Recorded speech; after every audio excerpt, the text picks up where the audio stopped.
petrodollar is actually a device invented by Kissinger and Nixon.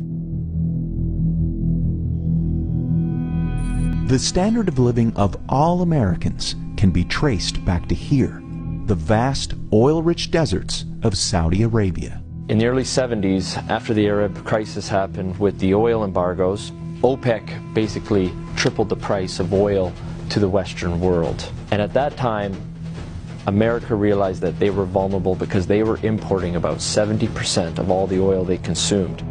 To secure a reliable foreign source of oil, U.S. President Richard Nixon sent his Secretary of State and National Security Advisor Henry Kissinger to Saudi Arabia for a secret meeting.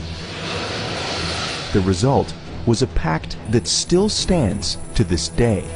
If Saudi Arabia, which at the time was the world's largest producer of oil, would sell the oil in US dollars, America would defend Saudi Arabia and make sure the House Assad would stay in power. As a direct result of this U.S.-Saudi agreement, all other oil-producing nations also adopted the dollar as the de facto medium of exchange. Demand for it increased exponentially all over the world, and soon it had a new name, the petrodollar. Your currency is only as strong as the demand for it, just like anything else, the supply and demand. Why the petrodollar is important, it causes a demand for the US dollar. A lot of Americans don't realize that over 70% of all the $100 bills in the world are actually outside of the US. There's more $100 bills in Russia than there are in America.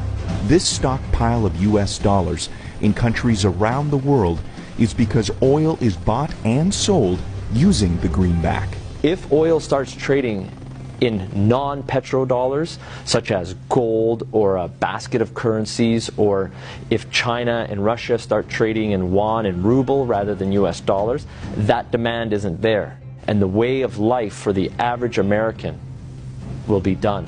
It will be worse than the Great Depression. To date, anyone who's potentially threatened the status of the petrodollar hasn't fared well. Libyan strongman Muammar Gaddafi publicly pushed for a Pan-African gold-backed currency that he would trade for Libya's oil. He was killed during a US-backed revolution in 2011. And just a few short years before, Iraqi dictator Saddam Hussein advocated selling oil for euros. At this hour, American and coalition forces are in the early stages of military operations to disarm Iraq. The U.S. invaded under the guise of looking for WMDs. Iraq did not have any weapons of mass destruction, and interestingly enough, after the Americans invaded, took over, put in their own government, the whole concept of selling oil in euros never surfaced again. Today, many countries resent the current petrodollar system, and their leading spokesperson is none other than Russian President Vladimir Putin. Americans should be very worried about what Putin can do. There is a new Cold War going on. It is the Colder War. That is exactly what's going on. And who's in the center of this push? Vladimir Putin. And the petrodollar is so crucial to the Colder War. The only thing holding America right now at the top is the petrodollar. And let me make it very clear.